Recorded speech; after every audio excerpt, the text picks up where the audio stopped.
listener production. Hi, Helen Smith joining you for this episode of The Briefing. This week, the Country Music Award nominations were announced and Beyonce was left off the list. Despite her single, Texas Hold'em, spending 10 weeks at the top of the country music Billboard charts. This ain't Texas, ain't no Hold'em, so lay your cards down, down, down, down. Beyonce released her album, Cowboy Carter, earlier this year, but despite fans, experts and the music industry labelling it as country music, Beyonce herself didn't. Writing on social media, this is a Beyonce album. The CMA noms are decided by the Country Music Association trade group, with the selection for the nominations involving 7,300 individuals and 3 rounds of balloting. Now, it's no secret that Beyonce's relationship with the CMAs is complex, and that played out very publicly in 2016 when her performance with the Dixie Chicks, now the Chicks, was met with backlash and racism. Azure Antoinette is a Grammy Considered Recording Artist, a corporate crisis fixer, and podcast host of the Antoinettes with our very own Antoinette Latouth. Azure, thanks for joining us on The Briefing. Has Beyonce been snubbed by the CMAs, or does she just not fit the criteria? She definitely got snubbed. If we're looking at what the criteria is for a lot of these music awards or movies or whatever it is, like, how do the people respond? How do consumers respond? Everybody loved it. I mean, I'm so happy that the song Hold'em is over because the amount of dances, the amount of folks trying to just make that happen for themselves was hard, and I was like, it's not Texas. It isn't. That's true. So I thought it was fantastic. But I mean, she never does anything low key. When she produces a project, it's beautiful and it's fantastic and it's well done. The CMAs, I mean, they have some issues. They have some much larger issues that are getting illuminated when things like this happen. Yeah, so the Billboard classified Cowboy Carter as a country album, and her single, as you just said, Texas Hold'em, did spend 10 weeks at the top of the Billboard country music charts. And she also received 12 nominations for the 2024 People's Choice Country Music Awards, more than any other artist. Surely this would make her eligible, right? Absolutely. That's the thing about the eligibility bits, though, not to bring Ray Gunn into any and every conversation I have, but I have gotten very dismayed by what is made public as far as what it takes to qualify. I am a Recording Academy. I'm a Grammy Recording Academy member. I have been for years. And it's really specific there about what it takes to qualify for these awards, like how you have to enter, what that's going to be. And I have no doubt that her team was well across all of those things. But like I said, the CMAs, the Country Music Awards, is an old institution. And it's an institution that has really shown their lack of diversity, if you will, in the recent years. Lil Nas X really stressed people out. That was tough. They didn't know what to do with that. But I would say that the CMAs have a massive, massive undercurrent of racism and exclusion that is baked into their fabric for sure. One of the recording artists that was actually nominated, walked away with the most nominations, was Morgan Wallen. And he was actually suspended by his recording label just 3 years ago for using a racial slur. What do you make of this? Yeah, I wish, Helen, this were surprising, but I also work in brand strategy. It's very on brand. And knowing Beyonce's camp, knowing the amount of strategy that she puts into each and every single thing that she does, this is also a way to illuminate. You cannot then quarrel when you see a figure like herself. I mean, this woman is untouchable, unmatched, no one in the category. She comes from Texas. That's baked into her fabric. The first cowboys in the United States were African-American men. However, Texas specifically is a massive, massive space in the lack of understanding how diversity has shaped the United States of America, how people of color are a part of that integral, inaugural fabric. It's still one of the places that is highly problematic. It's one of the places where they have made it illegal to teach critical race theory. None of this feels off to me. There are spaces in the United States that I am not safe. Full stop. outside of like all of the different rallies and political spaces, there are just very dangerous spots in the US for people of color, especially Black people. And the powers that be that would run CMA are not your folks that are running Billboard, the Grammys, the Radio Music Awards. They're not them. That's not what we're talking about here. We're talking about a very specific group of people that want things to stay as they would like them. So why do you think Beyonce made a country music album?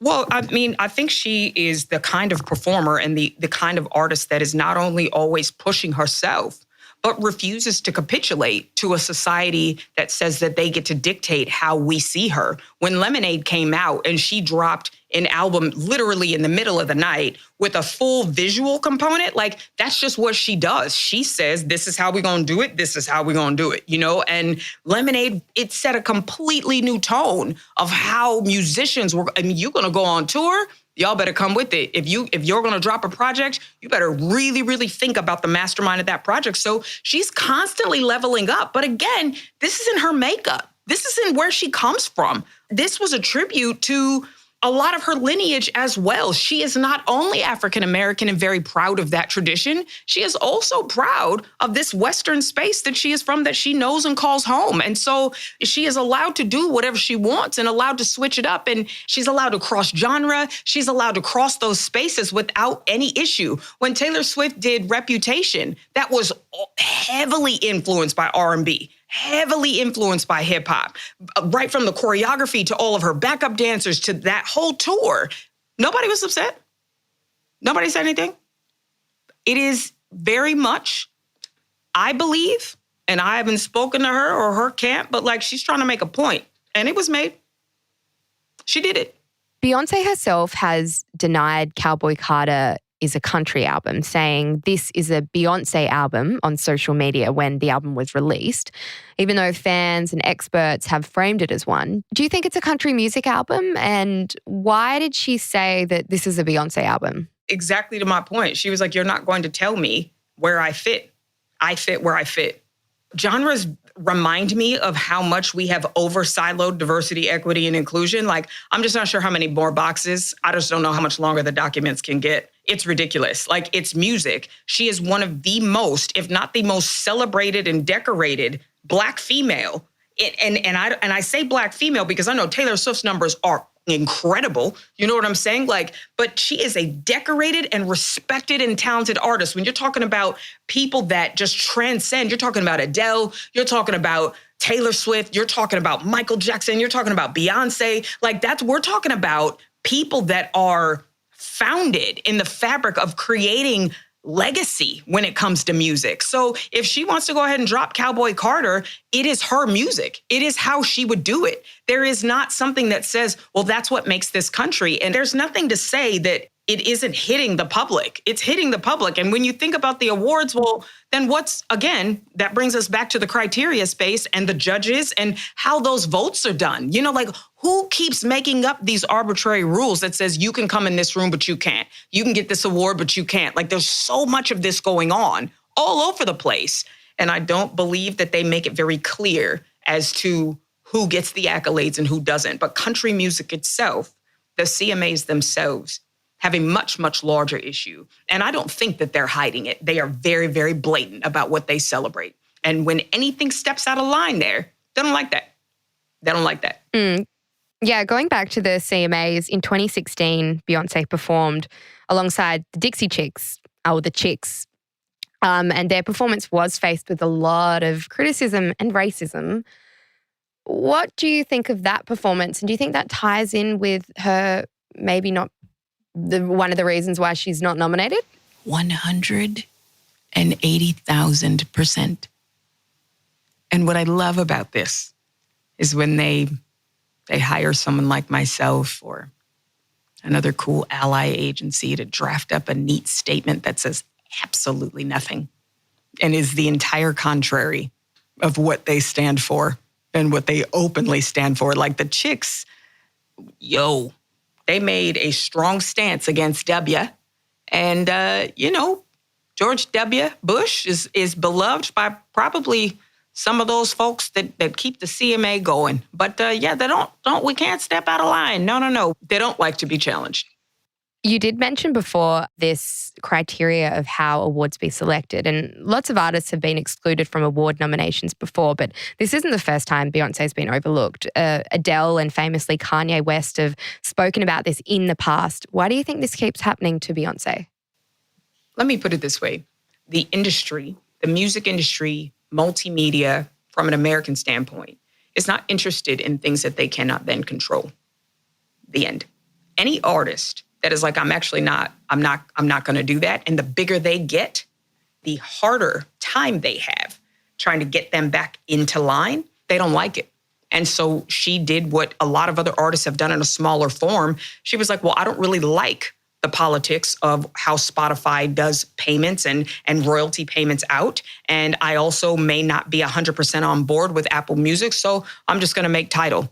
And when I put Lemonade out, like, we're only going to make it available through Tidal, which a lot of people didn't know. It wasn't available on all of the platforms. Like, they're able to control how that money gets disseminated. And, like, we have trouble as a society, American-wise, like, understanding how people can fit in their activism and why that needs to align to their art. You saw it with Taylor Swift owning back her masters. There's a lot of stories that are coming out, and they're not able to quell and stop that because of the power of social media, because of this instant rogue reporting from whatever source. They can't hide it. So we have debunked a lot of the things that these big industries made their mark on, which is like, if you don't get signed by a major label, you'll never make it. That's not true. The industry is struggling to hold on to their archaic, like, old school way of doing things. And there are artists out there that have enough capital and have enough chutzpah and know themselves that are just like, it, I'm going to go do a new thing, because, like, y'all are not this I'm not here for this. Like, if you're telling me that you can only do it this one way, that's actually never been true. It's just that we can verify that that's the case now. We're talking about taking apart an entire structure that has been built on the fact that you can't come in unless you come in the way that we want you to, which in this height, whether people want to call it woke or a moment, you just can't do it anymore. Like, I keep trying that shit, but when somebody like Beyonce comes out to illuminate an issue, I will always love the people bringing that stuff to light in a way that suggests that, like, you let the people decide for themselves. Had she been nominated, then we wouldn't get to actually poke a hole and have this conversation. And she doesn't do anything in halves, and she doesn't do anything small. I wouldn't be surprised if there was a major shakeup in the next, like, couple of weeks. I don't know. We'll see. And finally, do you think Beyonce cares? Not a bit. And it's evident in her answer. It's a Beyonce album. Make that a genre if you want. I'm with that. It is that thing, though, that control is making sure that they care so much about your validation. That freedom is being like, it doesn't matter. And I don't need you. That's super awkward, CMA, because that's an opportunity to cash in on the Bey Hive, which is a massive cash cow. But y'all so busy, upset at dumb stupid saloon stuff, that this is it. And you know what else? CMA don't care either. Welcome to America. That was Azure Antoinette, Grammy Considered Recording Artist and podcast host of the Antoinettes. Thanks for listening to this episode of The Briefing. That's all for now. A reminder, we put out full episodes of the Weekend Briefing chats on YouTube. You can search for Listener Newsroom and see them there. And this weekend, we have an amazing chat with two of the Matildas players and their amazing race journey on this season's Amazing Race celebrity version. You can catch that on 10 Play or Channel 10. You mentioned that you're having withdrawals from the Amazing Race. Could this be the start of a reality TV career? Are we going to see you on SAS, Dancing with the Stars? Absolutely. I am full-blown addicted. I'm thinking, where am I going to do this football career? I keep remembering I'm a football. You have no time for this. Do you know what? We got told so many times by a lot of producers, like, you're made for stuff. She's definitely made for TV. I got told Survivor, The Block. I was thinking more SAS. I am, like, seeking adventure and adrenaline and something to really test me. And if you want to keep up with more of The Briefing's content, you can find us on Instagram at The Briefing Podcast or on TikTok. Just search for Listener Newsroom. And hey, if you like this app, why not share it with someone else you think might enjoy it too? That really does help us find new listeners and continue doing what we love and what you guys love. I'm Helen Smith. See you next time.